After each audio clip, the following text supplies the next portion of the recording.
So we're about to start the dirt road here, and Brandon saw this sign he wasn't too happy about. Show you what the sign says. Not responsible for any loss or injury suffered by reason of its use. What do you think that means? It means that they're trying to absolve themselves of liability because you're likely to die. Well, there's only one thing left to do. Just get on the road, see how it is.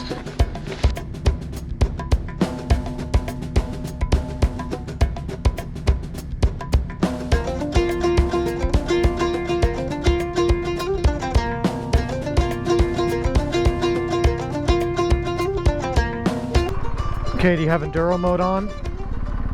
Yeah, okay, Enduro Pro. Huh? Yeah, I just want to make sure you're in the right mode. Okay, so on the Ducati, I'm going to go into Enduro mode here and see how we like that. So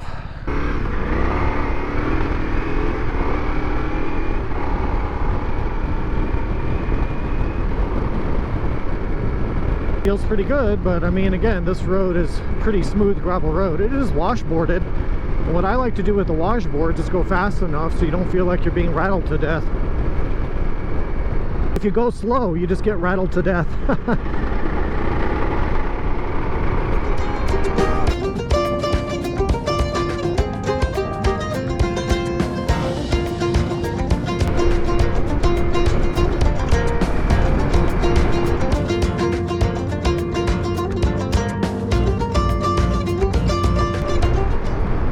So if you have the visibility and it's safe to do so, and you should always stay on your side of the road, of course, but it's nice to ride side by side or close to each other in the dust, so you're not, you know, someone's not eating the other person's dust, clogging up your air filter and just making life miserable. So it's nice on a road like this that we can kind of ride side by side.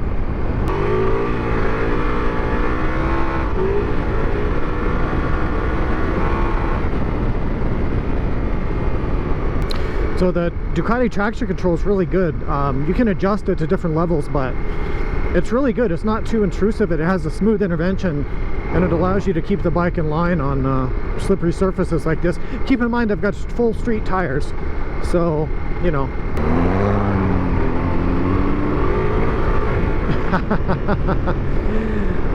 Now these roads can get you because sometimes you come over a rise and there'll be some sand or a washout, so we got to be careful on stuff like this. So I know this is really pretty a flat dirt road, but there's been a lot of ruts and there's been patches of sand. Actually, he almost crashed on my GS. I just didn't get it on video as we hit some deep sand and he just went to a huge wobble.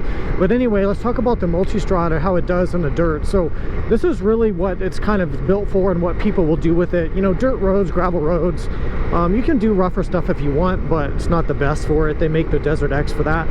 The suspension is really good because it's the Ducati electronic suspension, so when you change the modes, it changes the damping of the suspension to be better. Well, let's see how he does here. He's really not good in sand, but it changes the damping of the suspension for off-road use, and it actually works really well. And the overall chassis feels really pretty well balanced off-road. It's pretty easy to ride, surprisingly so. It's actually really nice to ride on stuff like this. The electronics work really good.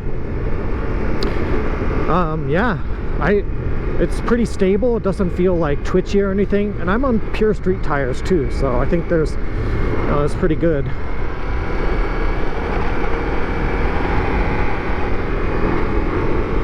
So when we hit the sandy patches, the mistake that Brandon's making is he needs to stand up, bend at his hips. He needs to get his weight back a little bit. He needs to loosen his grip on the bars. Because when you death grip the bars and you try to steer the bike with the handlebars, see like he's doing there, you're just going to go into a wobble. So when I'm in sand, I'm barely gripping the bars, like barely. I'm steering only with my feet, with my legs. It's also good to choose a line on the road if you can. That's, you know, if you can avoid the deep sand, just avoid it. But yeah, he really needs to slow down too or something, because he's just not very experienced in the sand.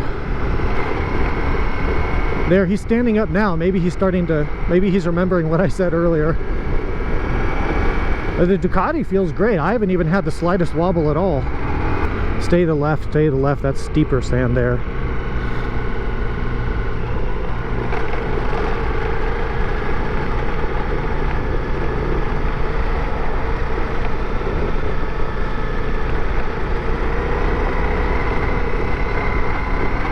I'm gonna pull over and give him some tips.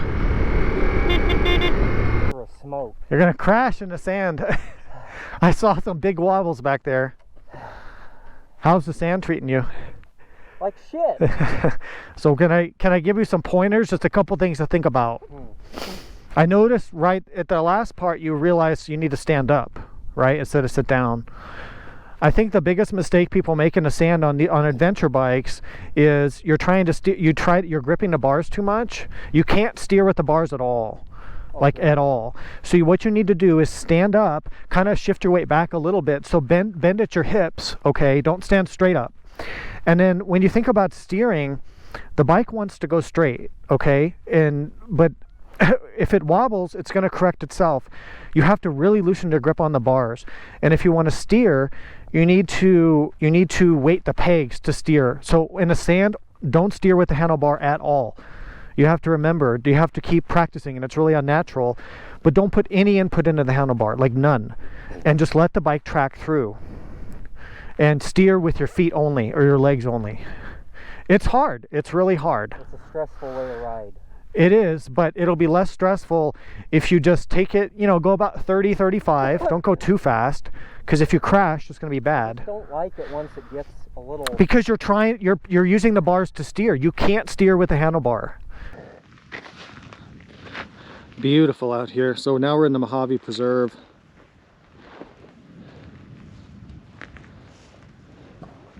So what we're looking at is this road behind us here. It's getting really sandy, like deep sand, and we're both on bikes with kind of street tires, and Brandon doesn't really like sand on a 600-pound bike, and I don't blame him.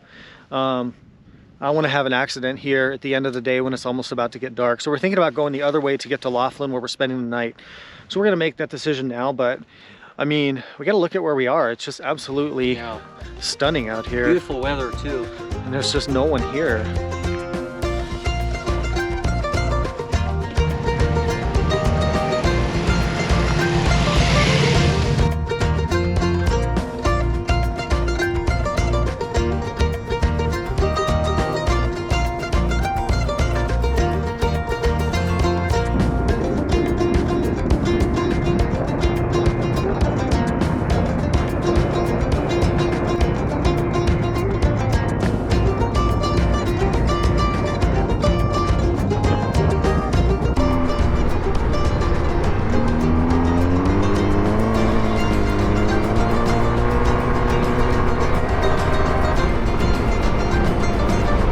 Well, the sun just went down. It's 4:18 p.m. How does the sun go down so early? I guess it is December, so we have the short days, but so much for getting to the hotel before dark, like I told Brandon. But these short winter days, man, they just go by so fast. So I guess we'll get to find out if the headlight on the Multistrada is any good. I don't think I've ridden it at night yet. The GS I've ridden at night, it's okay. It's just okay. But we'll be fine. So we should be at our hotel in like 30 to 40 minutes or so. So probably get there right as it's getting like actual dark. We're making our turn here onto Highway 95. Try not to get run over by a semi truck.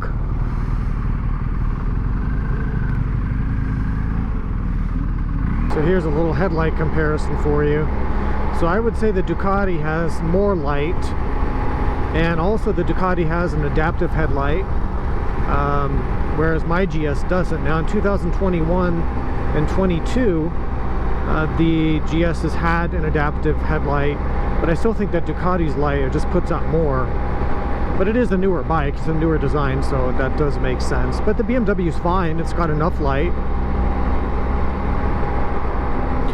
However, one thing I will point out about riding as we get into the night here is that the Ducati has illuminated switchgear and the BMWs do not. So when it gets really dark out and you're on a country road at night and you're trying to turn on your heated grips or change your riding mode or do something like that, you can't see what the hell you're doing with the BMW. But on a Ducati, all the switches are illuminated, and when you're paying $20, $25, $30,000 for these motorcycles, that should just come standard.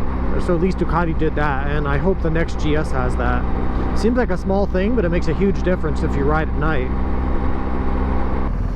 All right, so here we are arriving in downtown Laughlin, Nevada. So Laughlin is kind of a miniature, or like extremely miniature version of Las Vegas.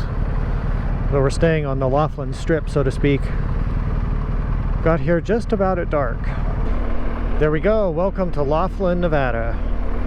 Now, since I don't drink, I don't smoke, and I don't gamble, there's really not much appeal. Normally, I don't come to places like this, and I actually don't like Las Vegas at all. But, you know what? Makes sense for a place to stay, right? So we're staying at that big hotel there, the Aquarius. I think that's the largest one they have here. Good morning, everyone. So we left Laughlin and we are now on the highway. We're gonna head over to Kingman, Arizona, and then from there we are heading over to the historical town of Oatman, which I think is really cool. Looking forward to showing that to you guys, and Brandon's never been there, so he's gonna like that. So I'm back on the Ducati. We keep switching bikes around. One thing we were talking about yesterday was the comfort of these bikes. So neither of us had any discomfort from riding. We rode almost 9 hours yesterday on the bikes. Neither of us had any seat discomfort or any ergonomic issues at all. And I think that's a testament to just how comfortable and well designed both of these motorcycles are. And Brandon in particular remarked that it's very rare that he has a seat that's comfortable for him, and he found the seats on both bikes to be very comfortable, but especially the Multistrada, he said. So these are very impressive bikes. And we were also kind of talking about, you know, these are probably two of the best all-around motorcycles in the world right now.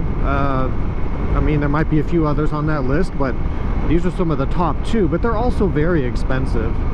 I mean, he was reminding me just how expensive, especially the Multistrada is, when compared to other motorcycles. I mean, this bike is somewhere around $26,000, $27,000 before you add luggage. I mean, part of that is electronic suspension, adaptive cruise control, blind spot monitors, you know, all the accessories that you get.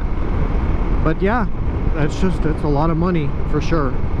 One thing that I think we've both really fallen in love with on this bike is the adaptive cruise control. I guess I didn't expect it to work so smoothly and so well, but you can set the distance, and it keeps, if you run up behind some slower traffic, it adjusts the speed for you, and then when the traffic pulls away, it accelerates for you. It just makes riding a little bit more relaxing, you know, from something that's already a very tiring activity by its nature. So I think it's a really nice thing to have. And I think future motorcycles that I purchase for touring, I'd probably want to look at getting adaptive cruise control on my next touring bike if I was going to replace my GS with something else. Hopefully the new GS has it, and I am planning to buy the new GS whenever that comes out, hopefully next year. So we're headed up into the mountains, kind of. It's really beautiful out here, actually, if you look at it. Super pretty. High desert mountains. You've got some clouds this morning. 60 degrees, good temperature. It doesn't get much better than this to be on motorcycles. So we're having a great trip, and we'll catch up with you in a little bit. I mean, is that beautiful or what? That looks like a postcard over there. So pretty.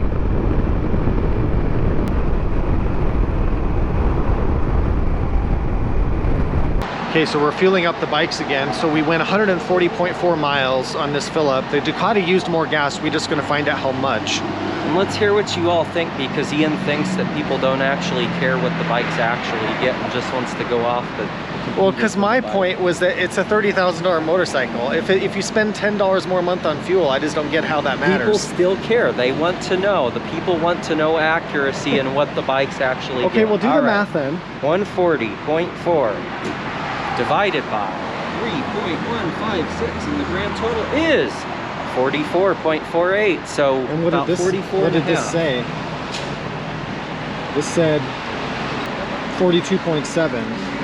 So that's a pretty significant difference. That's almost 2 miles per gallon difference. So you got 44? 44.48. So and the about Ducati, now we have to go do the Ducati. So the Ducati used 3.37 gallons. And the mileage was... Well, this is interesting. This is saying we went 147 even, and the BMW said 140.4. Well, I must have... We'll use the BMW then. I reset that at the last pump. So if we go off the 140.4, divide by 3.370, 41.6. 41.6. So, and the computer says 39. So we have... So there's about a 10% difference maybe. It's interesting that both of them were off by about 2 miles per gallon this time versus the last. But this bike is getting about 3 miles per gallon less. The computers and the bikes don't always work accurate. But this bike is getting, yeah, about 5 to 10% less MPG, right? But if I go off the 147 that the trip computer is saying, it actually goes up to 43.6. I don't believe that. That's this. Yeah.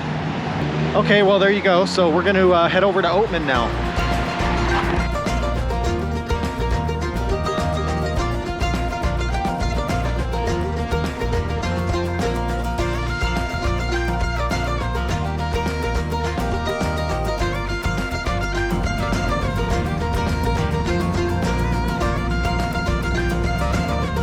We got another traffic jam here. Come on, donkeys. Come on. All right, so now we're getting on the really cool part of historic Route 66 going into Oatman. This really narrow road that kind of goes through the mountains here. Really great motorcycle ride. We just saw a bunch of donkeys on the road. It was really cool. I didn't expect it. I was like, what is that in the road? And then all of a sudden, I think I got it on the Instacam, so I'll be able to put that footage in. But yeah, this is a really, really great ride. If you're motorcycling through Arizona, you should really try to put this on your to-do list. This is such a beautiful ride. And look at that over there. It's like something out of a postcard or a movie scene, you know? Really, really pretty. Love coming through here. Wow, look at that.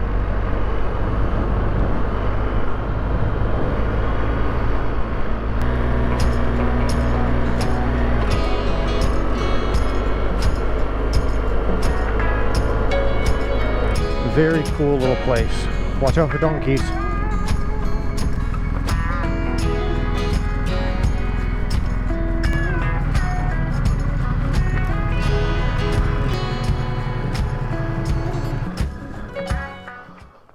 So we're in downtown Oatman, the bustling metropolis of downtown Oatman. So let's go check out the town and check out some of the donkeys.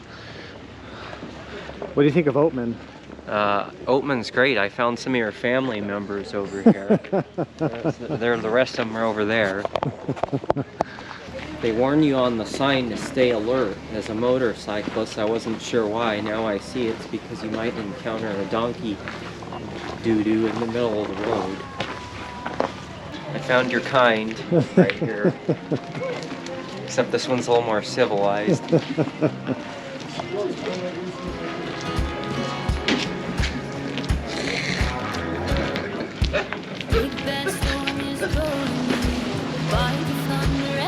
Hey donkey, where are you going?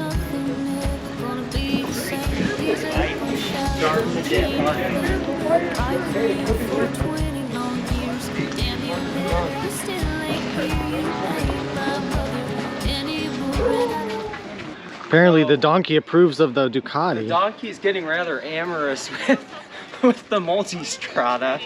Hi. Here, get a picture of me. You gotta get this whole thing, the bike, me, and the donkey.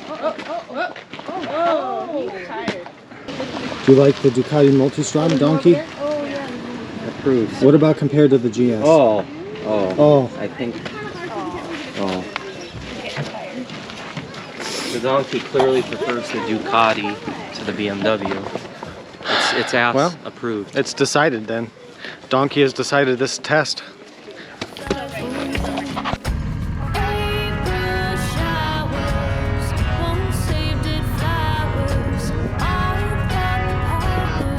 Alright, so we just crashed back into California, and on the freeway, one thing that we noticed that we were just talking about is that the Ducati runs a higher RPM for any given speed. So the GS is about 1,000 RPM lower So 80 miles an hour, we're going about 5,300 RPM. On this bike, on that bike would be somewhere around 43, maybe 4,500 RPM. So it just feels a bit more relaxed on the GS when you're on the open road like this. But then again, this bike does rev higher. It has a higher red line, so as a percentage of red line, I guess that might be about the same. But I kind of prefer the GS on for touring, like on roads like this, just because it rides super smooth. And I like the tele-lever suspension on the highway. I like the shaft drive. The mirrors are smoother. I can see out of the mirrors better on that bike. The wind protections may be a little smoother on that. But this Ducati's still amazing for doing this. And of course you have the amazing engine with all that power when you want to use it.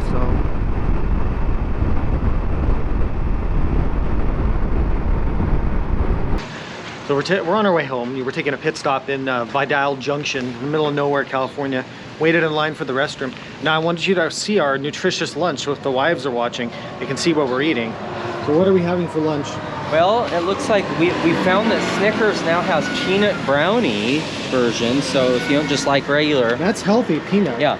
And then the Payday, this is full of peanuts. Peanuts are very good for you, give you lots of energy. Very good. And then you gotta get your protein here, so we've got the Jax Link, and especially the hot one, that really helps get your metabolism going. The so heat this helps. And then I've got a Monster too. Yeah, so that'll help with your energy, your Not riding sponsored, energy. not sponsored yet, but pretty soon, Riding I think. energy. I think. Yeah. So there's our lunch, and we're having lunch under a little carport, and then we'll get back on the road. I haven't had one of these in years. I don't know what this is. You dip it in your Monster. What?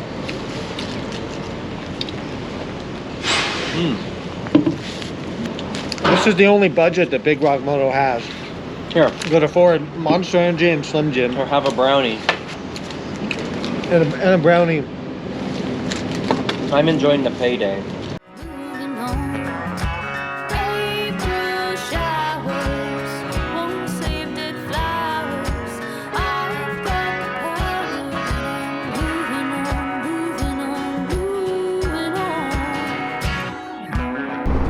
Well, we're definitely on the road now. So I've got my phone on a wireless charger, I've got the GPS, I've got a time lapse going on this GoPro. I'm recording on the Helmet GoPro. I've got a 360 camera going down here on the crash bar. I'm trying not to crash into him. I'm thinking about getting home before dark. And of course I'm thinking about all the editing I'm gonna have to do to make this the video of this trip. So much for just taking a simple ride on a motorcycle, you know, but hey, I asked for this. I made this my job, right? So it's fine. I actually like being on a highway like this for long periods of time. Somehow I find it kind of like therapeutic or just relaxing somehow, even though it seems counterintuitive, but I really do. I enjoy it. All right, so we're almost at the end of our ride. We have about another 30-40 miles to go. It's going to be dark when we get home, and probably looks like it could be foggy. I hope it's not raining. It's going to get really cold too because we got to go up the mountain. But beautiful view. I'm going to show you guys the view here. So what do you think of the day so far? It was good. A lot of miles in the saddle though. But Yeah. I like the Multistrada.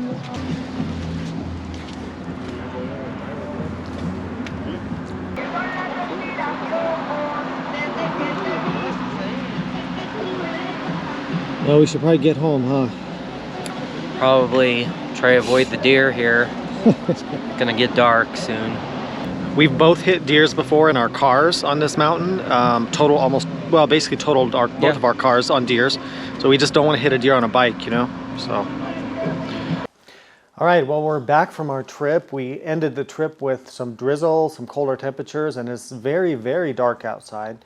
So Maggie was nice enough to make us some hot chocolate, and we just had a little bit of dinner.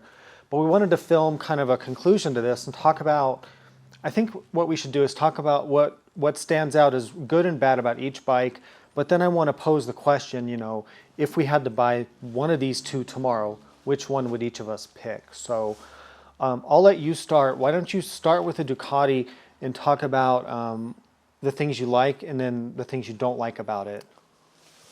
So right at the front, you know, there's something glaringly missing from the GS, and that's adaptive cruise control. I think this is a fantastic feature. Now, I know there's a lot of people that'll probably say, oh, I don't need any of that fancy technology. But the truth is, on a trip like we just took, where there was many highway miles in there, it's just a fatigue reducer. For me, it's kind of like lane keep assist in a car. It just makes a long trip less taxing, helps you get there feeling fresher, less screwing around with your speed, and, you know, just helps keep you honest. Mm-hmm. What else do you like about the Ducati? I like the way it looks. I know you and I might diverge a little bit here on this. I prefer the Ducati to the BMW for sure. In terms of look? Yeah, in terms of the look. And also, this fairing, one thing that I noticed that I was surprised about is it's significantly wider than the GS in this area where your legs end up sitting, so it offers pretty good wind protection while cruising along. Yeah, this version of the Multistrada, the V4S, not the Rally or anything, which is coming out later, has a little more, what I would say, similar to the GS Adventure wind protection. The standard GS has a little less protection on your legs than the Multistrada V4. So that's something that we both noticed for sure. And we talked about this during the ride, but that this particular test bike has a shorter, like, sport windshield, and neither of us liked that. We would prefer to have the wider, taller windshield that comes factory, or even maybe a taller one than that. Definitely. I will say, though, it's not a bad windshield, even in this smaller version. It didn't provide, you know, much buffeting. It wasn't really uncomfortable. But it just would have been nicer to have a larger windscreen that would keep some of the noise off of the helmet that I was experiencing. Mm-hmm. One thing I did notice about this late in our ride, it's got this little NACA style duct in it, and I've always liked that on a windshield. I wish we'd see this in more motorcycles. I think it just helps give you a nicer, smoother flow of air. Mm-hmm. What else stood out to you about the Ducati that you really loved on this ride? Here was a surprising thing that I also noticed late in the ride. I really like these handguards and the wind protection that they offer. They're some of the best that I've seen from the factory. Mm-hmm. Really helped keep the cold off of us in the last part of the ride. You know, other than that, it's just the way the whole bike comes together as a whole package. It's a really nice package. It's surprisingly nice to ride long distance. I mean, it is a adventure touring bike. It should be good. But I think I was surprised at how good it is for it also being such a sporting machine. And I came away from this ride really thinking, this is kind of what all these sport touring bikes of the 2000s and, you know, into the early 2010s, what they want to be. This is really, I feel like, the evolution of that. Do you think there's a better overall motorcycle in the world right now than that Multistrada? I mean, that's what maybe, but I haven't ridden it. Yeah, that's the thing. That bike, it's one of the best bikes in the world. If you look at all around performance, technology, comfort, power, handling, the chassis, it's unbelievably good. It's just a very well-rounded machine. It does so many things well. And even off-road, right? I mean, off-road, it's actually more planted in the dirt than the GS because I think the suspension geometry is better for the dirt. So that was an interesting point that I think we both came to yesterday after just a little bit of dirt riding that we did. The front end of this bike feels more planted to me than the GS did, especially in the softer sand that we ran into. The GSs, in my experience, they struggle in the soft sand sometimes because they have too steep of a suspension rake and they get wobbly and unstable. The Ducati didn't have that, and even though you have street tires there, it actually had less wobble in the sand than the GS. The tail lever, I don't like the tail lever off-road, and I've talked about that in a lot of other videos I've done. On the street, I do like the tail lever because when I'm braking hard into a corner, this bike doesn't dive. The chassis is very stable. That bike doesn't dive very much, though. It's pretty good. You know what? That's a good point. I hadn't thought about that. For an adventure touring bike, this is one of the least divey bikes I've ever experienced. Because the suspension is dynamic. It's reacting to that. So, yeah. I mean, these are two of the nicest motorcycles you can buy. And if you have the resources to get one of these bikes, they're both amazing. What were the negatives for you on the Multi? So there were a few things, and mind you, I really struggled to find them. These are not huge things, but little niggles. Probably the biggest one is the mirrors. They get a bit vibey. They buzz, and yeah. they buzz a good amount, especially as you get up to highway speed. Yeah. So what's in them just isn't very clear. Now they do have blind spot monitors, and that's a pretty unique feature these days, and that was kind of cool. However, I did discover that that also gave one more thing that Ian could annoy me with. He could always just ride right in my blind spot on and off to just I was make like that going. thing, I was like just flash going at behind me. him to get the blind spot thing to Yeah. flash on and off at night. That Yeah, was fun. thank you. I really appreciate Yeah, that. that was good. But again, along those vibration sort of that kind of discussion, I did find that below 4,000 RPM, it kind of has what I describe as that like chugging sensation if you get on the throttle heavily under load. And it really doesn't disappear until about 4,000 RPM. And that, I think, is one of the things that differentiates these two bikes the most. It's the character of the motor and how they deliver their power. The GS is just eminently smooth, always. And you can lug that thing down to like 1,000 RPM, and it's still smooth. It's the craziest thing. The Ducati, not so much. And I did start to feel some of the vibration in the bars and through the chassis just after a whole day of riding, you know, and switching off between the bikes. I could notice that. Now, this is not a punishing bike by any means, so don't get the wrong idea. The motor is good. It's just that motor has a very different character. It's incredibly smooth. Yeah, just I think about the character of the motor on the two bikes. Yeah. Very different. They are. I think the GS in everyday around town kind of stuff where you're maybe riding below 5,000 RPM, it actually feels faster because it has a sizable amount more torque and it delivers it much lower in the power band. But where the Ducati really starts to shine is at those highway speeds. If you're going 70 miles an hour and you decide you want to get after it, holy moly, this thing accelerates absolutely like a freight train at those speeds. I mean, it's like 70 to 120 like that. Yeah. By contrast, the GS, it's not even there. And that is not a slow bike. No, I mean 134 horsepower, but that's 170. The engine in that is phenomenal. And the other advantage with that engine is the service intervals. The major service intervals on the Gran Turismo engine, the V4, are like 35 or 40,000 miles, which is incredible. The major service on the Boxers is 12,000 miles. So we hope that BMW, when they release the new Boxer here soon, that maybe they're looking at extending those service intervals with the new engine. But that's a big advantage of the Multistrada.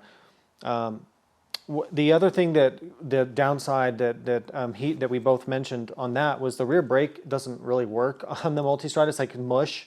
So I don't know. I've heard a lot of people complain on the Multistradas that that's the case.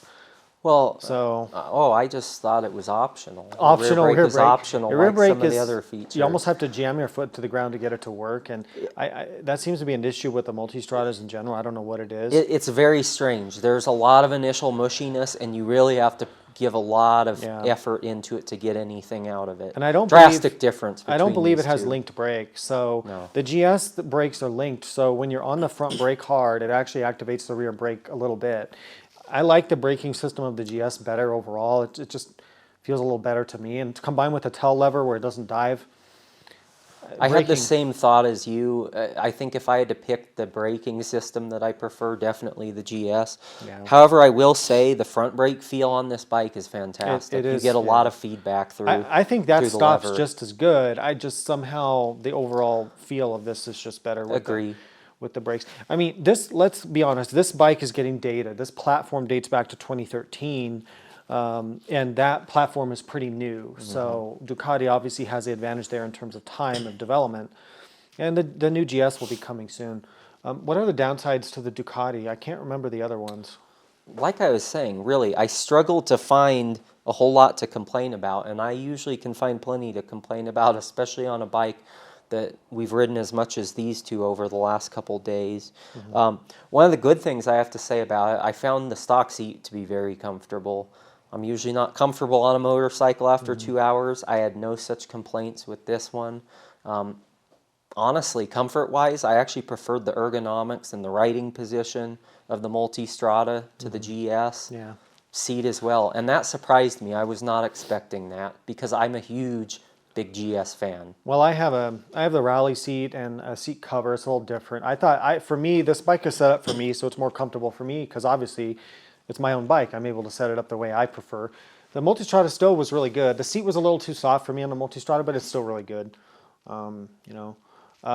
What about, is there anything in terms of the GS that stands out as, we've talked about a lot of it, but really good or really bad with the GS? So one thing every time I ride a modern GS, as long as it has ESA, the ride is just supremely amazing in pretty much any mode. But when you're in one of the more comfort-oriented modes, I've never seen a motorcycle that has the ability to take out any harshness from imperfections like a GS does, especially those high frequency kind of bumps that, you know, the jittery kind of stuff. Yeah.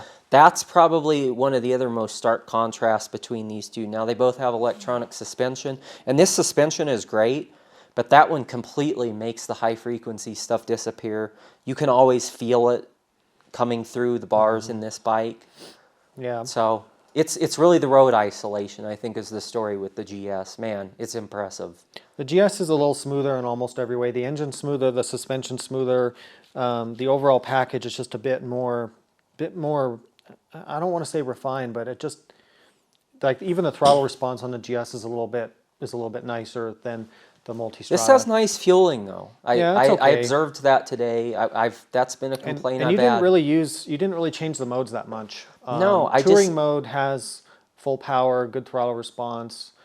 You mostly use that. I just didn't find that I needed to change the riding modes a whole lot on this bike. There's an inherent sportiness to it that's always there, but it's refined, probably more than a lot of people would think.